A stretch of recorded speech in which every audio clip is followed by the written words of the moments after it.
It's such a pleasure to welcome you today.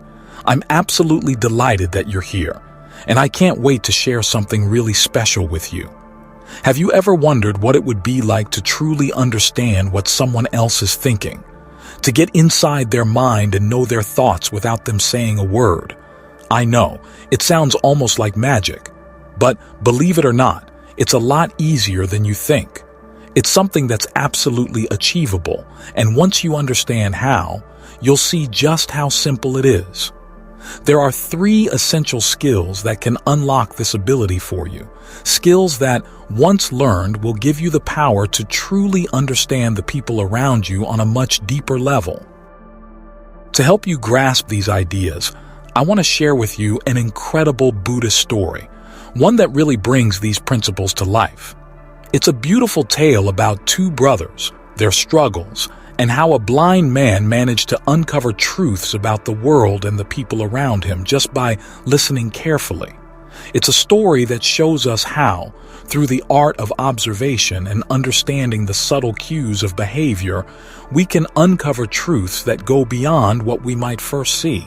So, sit back, relax, and let me take you to a time long ago, to a small village nestled between towering mountains and a gently flowing river. In this village lived 2 brothers. The elder brother was blind, and the younger brother worked tirelessly as a farmer. Despite the challenges they faced, the 2 of them managed to survive and make a life for themselves on the farm their parents had left them. Life, however, was far from easy. They had crops to tend, animals to care for, and plenty of tasks to keep them busy. But there was a constant challenge that weighed heavily on their daily lives. Wild animals from the surrounding forest kept wandering onto their farm. These animals would trample over the fields and destroy the crops, causing the brothers no end of frustration. No matter what the younger brother did, whether he tried building barriers, setting traps, or even calling on the village for help, it was never enough. The animals always seemed to find a way to get through. One day, after another exhausting battle with the animals, the younger brother sat down in the middle of his field, looking out at the devastation caused by the wild creatures. He was weary, both physically and mentally, and for a while, he just sat there, reflecting on his frustrations. Then, suddenly, a thought occurred to him. What if my blind brother could help, he mused to himself. He may not be able to see, but he has such a keen sense of hearing. Perhaps he can hear the animals before they reach the crops, and maybe he could scare them off with his voice. Excited by the idea, he rushed to his elder brother. "Brother, I have a thought," he said. "You have such sharp hearing, and I believe you could help me protect our farm. What if you sat in the field and listened for the sound of animals approaching? When you hear them, you could shout to scare them off, and hopefully that will keep the crops safe." The elder brother, though initially unsure, agreed to try. It was a way for him to help, and he was willing to give it a chance. So, the younger brother set up a small cottage in the center of the field for the blind brother to stay in. Every morning, as the sun began to rise, the blind brother would take his place in the cottage, his senses alert to the slightest sound. He listened intently for any rustle of leaves or movement in the underbrush. His ears were attuned to every sound, the scampering of hooves, the soft flutter of animal wings, the lightest shuffle of paws. And each time he heard the sound of animals approaching, he would stand up, and with a loud shout, he would startle them, causing them to flee in fear. This method worked surprisingly well. The animals, frightened by the unexpected sounds, began to avoid the farm. Over time, the crops which had once been destroyed started to recover. The brothers could finally rest, knowing that their hard work was no longer being destroyed by the wild animals. It seemed like the solution was working, but then something unusual happened that neither of the brothers could have predicted. One day, a deer broke through the fence and dashed across the field. Not long after, the king of the region arrived at the farm, having heard that the deer had been sighted. When he saw the blind brother sitting in the field, he approached and asked, have you seen a deer pass by here?" The blind brother, aware that he couldn't see the deer himself, responded calmly and with great confidence, "Your Majesty, I cannot see, for I am blind, but I can hear the sounds around me. From the way the animals move, I believe the one you're looking for was a pregnant doe. It would be unwise to pursue her any further." The king, shocked by the certainty in the blind brother's voice, asked in disbelief, "How could you know this? You cannot see the deer, yet you speak with such assurance. How is that possible?" The blind brother smiled softly, replying, "It is all in the sound of her movements. The way she moved was slower, more cautious. The sound of her steps was different from that of a regular deer. It was clear to me that she was young." The king was stunned by this response, and intrigued by the blind brother's abilities, he immediately ordered his commander to confirm the claim. After a brief search, the commander returned with news that the blind brother had been correct. The deer was indeed pregnant. The king, even more astonished, continued to ask the blind brother questions, eager to understand how he had acquired such remarkable insight. "How is it that you can tell so much about the animals and even people? Can you really read people's thoughts, or is it just your hearing?" The blind brother, with a gentle smile, responded, "Though I cannot see with my eyes, I have learned to listen closely to the world around me. A person's actions, their words, their body language, all of these things can reveal much more than what is visible on the surface. I have come to understand that everything a person does, from the way they move to the tone in their voice, can give me clues about their thoughts and intentions. The key is to observe carefully and listen with patience." The king, still filled with curiosity, asked one more personal question. "I have one more thing I need to know. Is my wife loyal to me? How can I know for sure?" The question was unexpected, but the blind brother, though surprised, agreed to help. He requested to be left alone with the queen for a short time, and despite the king's reluctance, he agreed to the request. When the blind brother was alone with the queen, he asked if he could touch her. The queen, furious at the request, slapped him harshly across the face. She hit him again and again in a fit of rage. The blind brother, unfazed, took the blows calmly, never once retaliating. Afterward, he returned to the king and told him, "Your Majesty, your wife is not loyal to you. Her violent reaction to my request revealed her guilt. A loyal woman would not have reacted with such anger. She would have simply refused me politely, but instead she struck me in rage." The king, shocked by the blind brother's words, summoned the queen and confronted her. Unable to deny the truth, the queen confessed, revealing her unfaithfulness to the king. The king, astonished by the accuracy of the blind brother's observations, asked, "How could you know this just from the way she reacted to a simple request?" The blind brother smiled and said, "It is in the way people respond. Their actions often reveal what is hidden deep inside. A loyal heart will not show anger when confronted with something innocent." In the end, the king came to understand that true insight into others doesn't come from seeing with one's eyes. It comes from listening, observing, and understanding the signals people give off through their actions. The blind brother's wisdom was clear. Sometimes we need to look beyond what is immediately visible and listen closely to the unspoken language of the world around us. It's through these actions, these small, seemingly insignificant moments, that we can truly learn to read people's thoughts and intentions.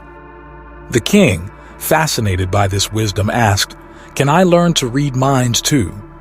The blind brother grinned and said, "Of course, Your Majesty. It takes practice, but everyone has the ability to read others if they know how. The key is to quiet your own thoughts and focus on the present moment. Thoughts happen in the present, and you can only truly understand another person's thoughts when you are not distracted by your own." The blind brother then revealed the 3 steps that would help anyone, including the king, to begin reading minds. First, they must learn to listen without judgment. Second, they must be patient and wait for the right moment to understand. And third, they must always be aware of the present, for only then can they truly understand another's thoughts. As the king left, he was filled with a new understanding of the world and of the people around him. The blind brother's wisdom had not only helped him answer his questions, but had also shown him a path to deeper connections with others, based on awareness, patience, and understanding. After a miraculous escape, the blind man approached the king. The blind brother then informed the monarch, "Your Majesty, your wife has cheated on you." The king approached the queen with his sword drawn in wrath. The king quizzed her, threatening to execute her if she said any lies. The queen responded to his question about her faithfulness by saying, "Your Majesty, you may as well kill me, but I am not faithful." All of the blind brother's statements were accurate, and the king was ecstatic. The king went straight to the blind brother after learning this and said, "How did you know that my wife is not faithful?" "Your Majesty, it's very easy," the blind guy said. "When I informed your wife that I wanted to massage her, she became so angry that she began assaulting me. Instead of refusing when I informed her that I wanted to touch her, she started beating me. She brushed all over my body in the process." He went on, "Now tell me, how can such a woman be faithful?" "What a clever man you are," the king remarked. "Okay then, let's go on." He said, "Answer one more question correctly, and I will let you go from here.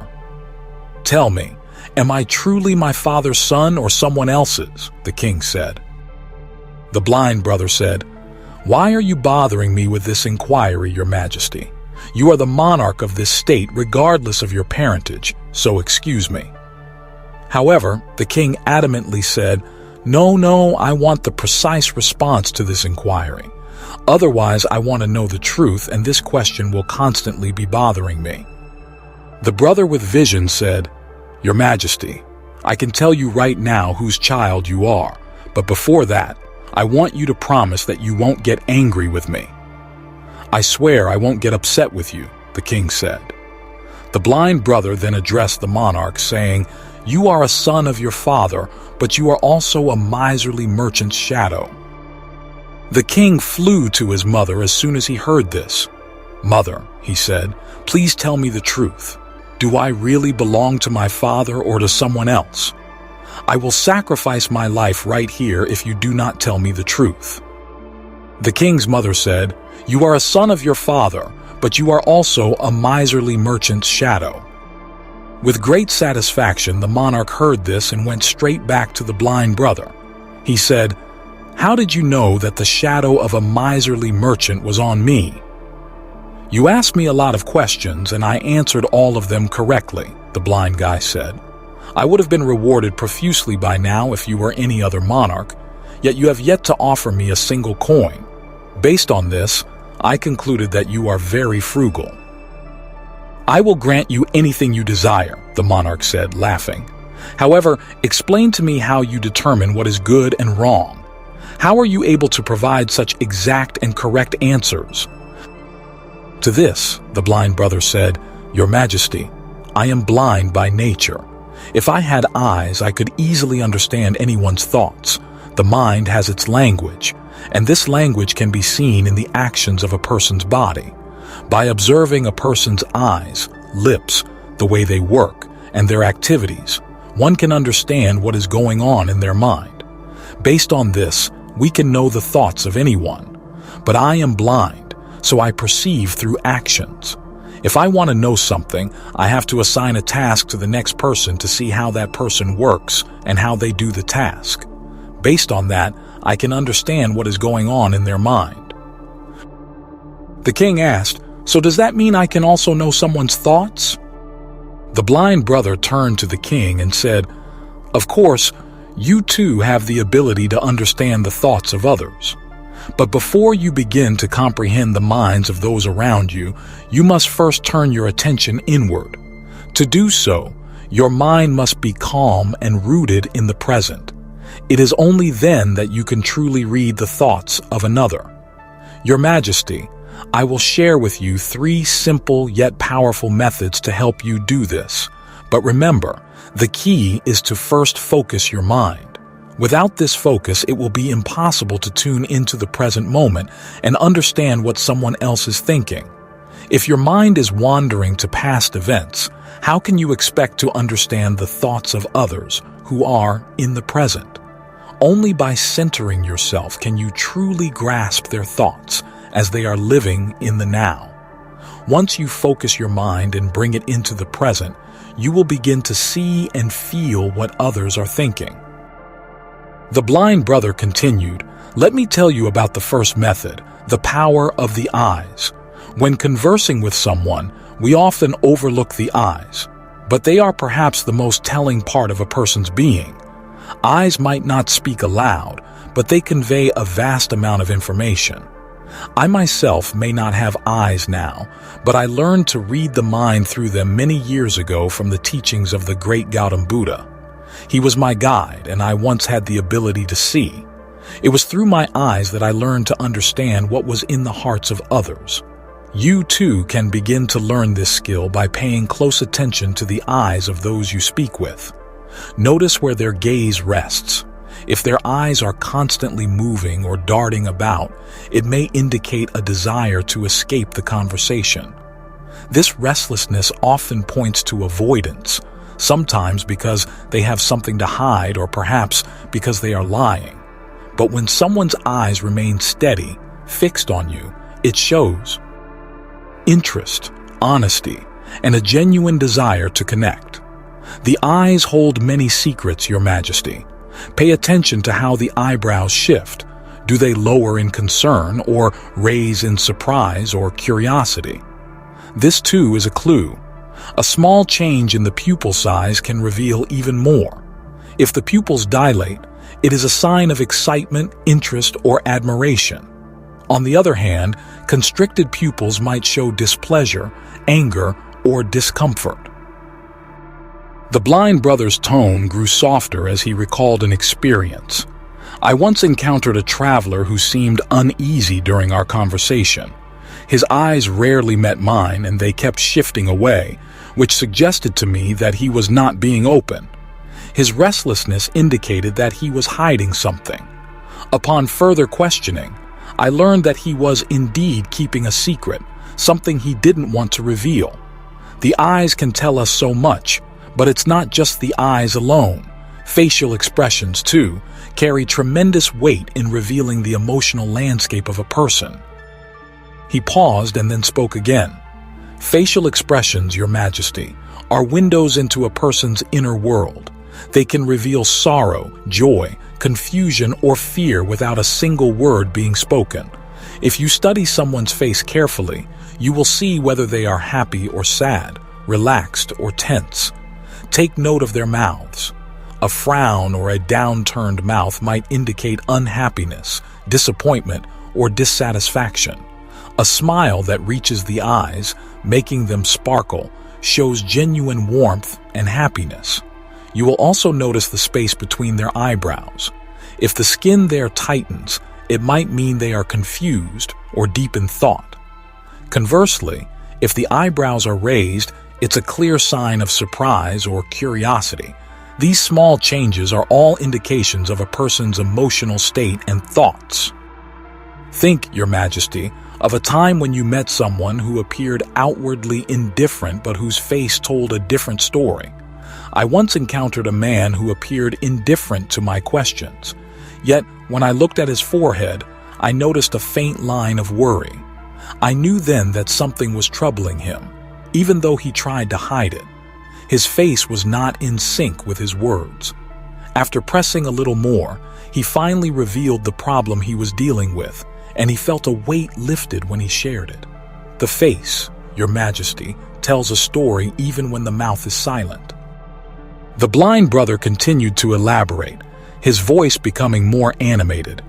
Now, let me explain the second method, the language of gestures and body movement.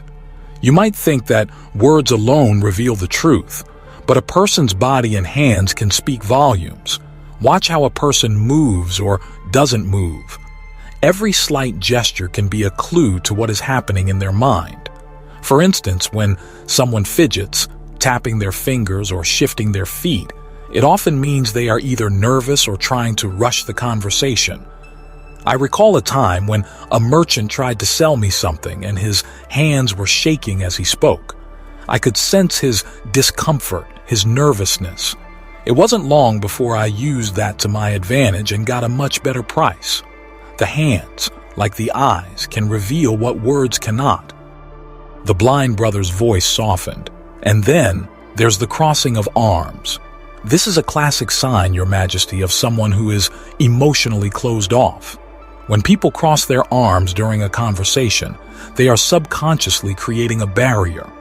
It could mean they are not agreeing with what you say or that they are defensive. The arms act as a shield, keeping their thoughts hidden. When you notice this, you must be mindful and approach with care, making them feel safe and heard so the wall might come down. He went on, but not all gestures are defensive. Sometimes when a person leans forward, it shows they are genuinely interested. They want to hear more, they are engaged, and they are emotionally present. I once had a teacher who, no matter how calm he seemed, would lean forward whenever he was listening intently. That small movement showed me that he cared about the conversation, that he valued what was being said. Body language, Your Majesty, is a silent communicator. When someone touches their face or brushes their hair, it might indicate that they are thinking deeply or wrestling with an idea. These little actions, though subtle, are windows into the mind. If you become attuned to these movements, you will understand far more than just what someone is saying. You'll know how they are truly feeling. The blind brother paused again before he said, "And finally, Your Majesty, remember this. Before you can read others, you must first focus your mind and bring it into the present moment. Only then will you truly be able to observe and understand what is happening in the minds of those around you. If you are distracted by thoughts of the past, your mind will miss the crucial signs in the present. Only by being fully present can you observe the tiny but vital cues that others are giving you through their eyes, their face, their body, and their gestures. Saints and wise beings have mastered this because they have trained their minds to be still and focused. They can see beyond words and understand the deepest thoughts of those who come to them." The blind brother smiled gently. "This is the true skill, Your Majesty, the skill of understanding another's heart and mind, not through words alone, but through every silent gesture and every unspoken signal that a person gives. When you learn to focus and observe with patience, you will see things that others cannot.